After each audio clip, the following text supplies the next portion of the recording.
ওয়ালাইকুম আসসালাম মানে আল্লাহ তোমার উপরও শান্তি বর্ষণ করুক। কথাটা বুঝতে পেরেছ? তাহলে সালাম একটা কি দোয়া, সালাম হচ্ছে একটা। তাহলে আমরা দোয়া করবো প্রতিদিন তো নাকি?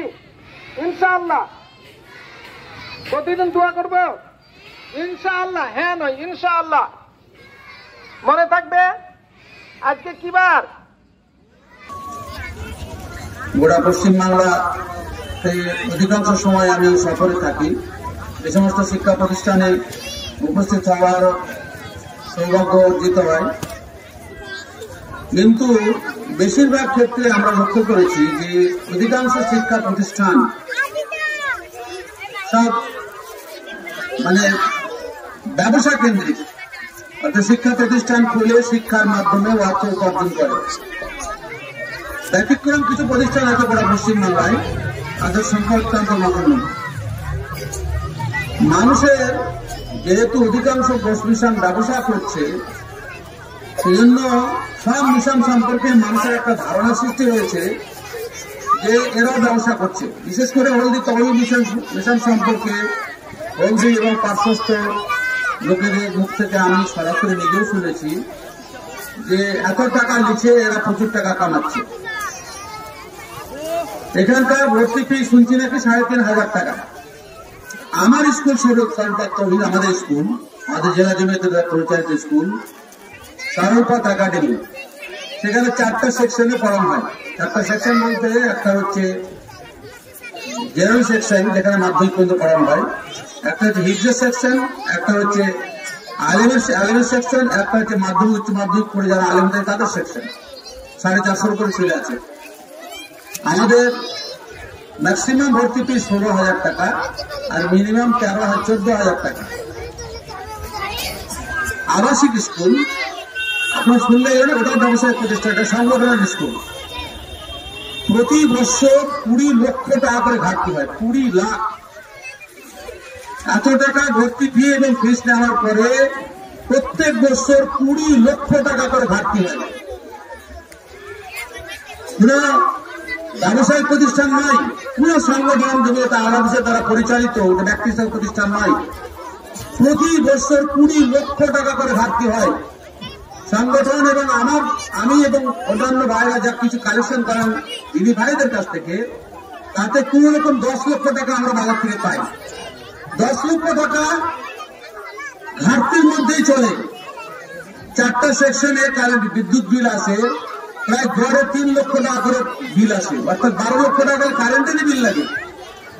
লোকেরা বাইরে থেকে অনেক কিছুই মন্তব্য করে ব্যবসা করছে বলুন ওই মিশন সম্পর্কেও ব্যবসা করছে।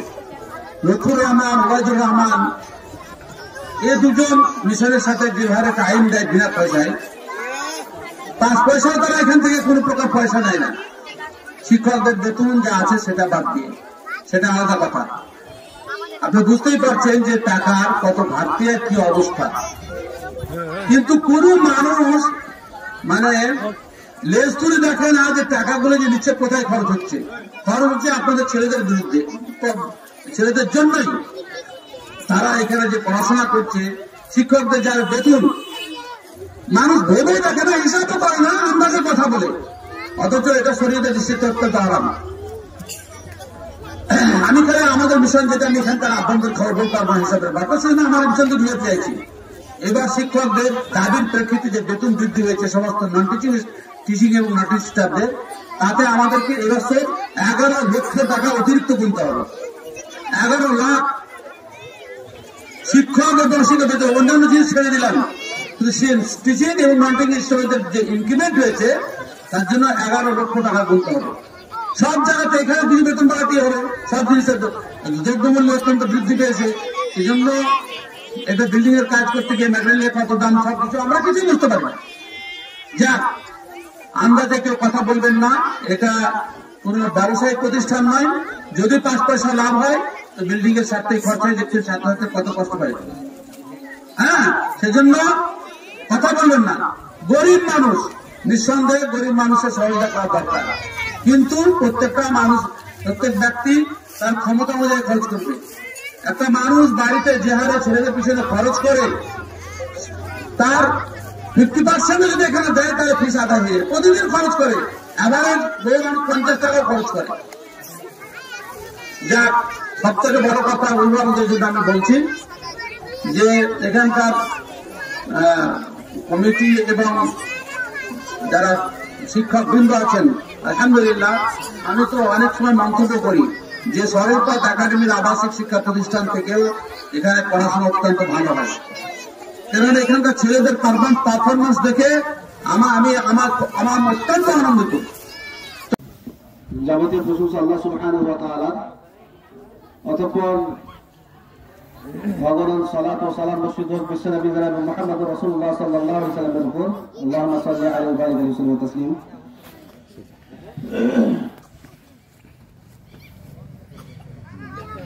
শ্রদ্ধেয়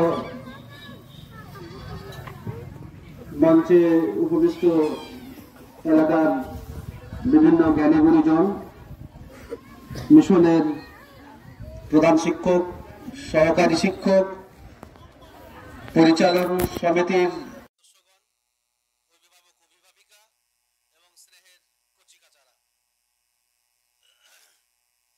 আজকের এই অনুষ্ঠান আমরা জানি যে 2023 শিক্ষাবর্ষের বার্ষিক পরীক্ষার ফলাফল বা আমরা যেটাকে রেজাল্ট বলি,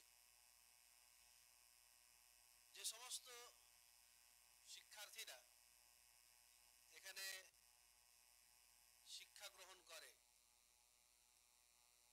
সারা বছর কিভাবে মেহনত করেছে, কিভাবে পড়াশোনা করেছে, যে যেমন মেহনত বা চেষ্টা করেছে তার ফল তেমন হয়েছে। আল্লাহ সুবহানাহু ওয়া তাআলা এই কথাই বলেন যে মানুষ যা চেষ্টা করে তা পায়।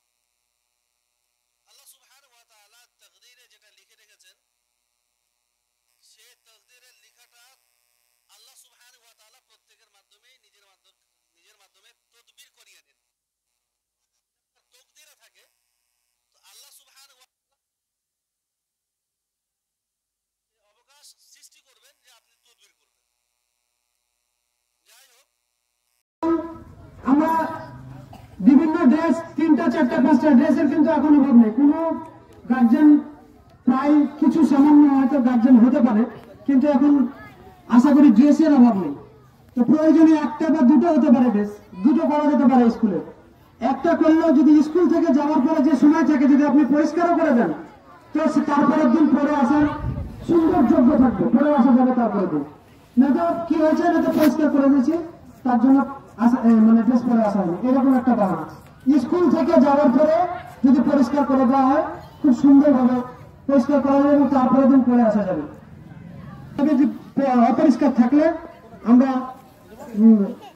স্কুল থেকে যাওয়ার পরে পরিষ্কার করে দিব, তারপরের দিন খুব সুন্দরভাবে পরে আসতে পারবে। মাঝে একদিন ছুটি থাকছে শুক্রবার। আমরা এইসব বিষয়ে বক্তব্য বাড়াবো না, আজকের যে মূল বিষয় সেই মূল বিষয়ে যাব।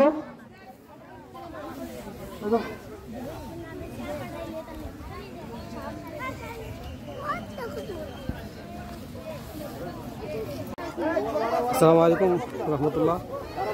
প্রিয় ভিউয়ার্স, আজকে হলদি তাওহীদ মিশনের বাৎসরিক যে পরীক্ষা তার ফলাফল আজকে ঘোষণা হবে। সে সময় কর্মশিক্ষা পরীক্ষার জন্য যে সমস্ত বাচ্চারা তারা হাতে কাজ করেছিল সেগুলো আজকে পরিদর্শন করা হচ্ছে।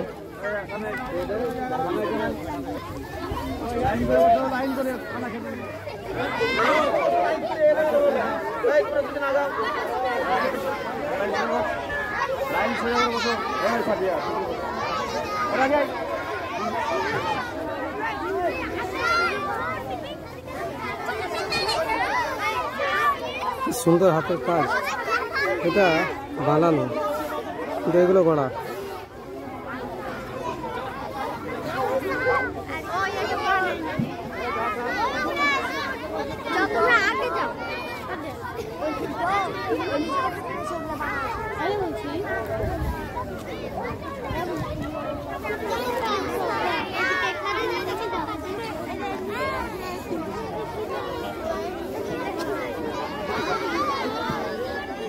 এটা সব থেকে সুন্দর, হেভি হয়েছে। কে লিখেছে এটা, কি করেছে, এটা আছে খুব সুন্দর।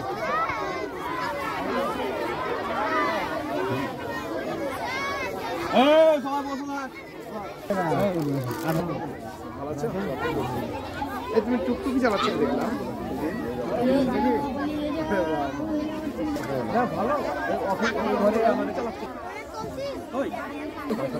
ছেলেগুলো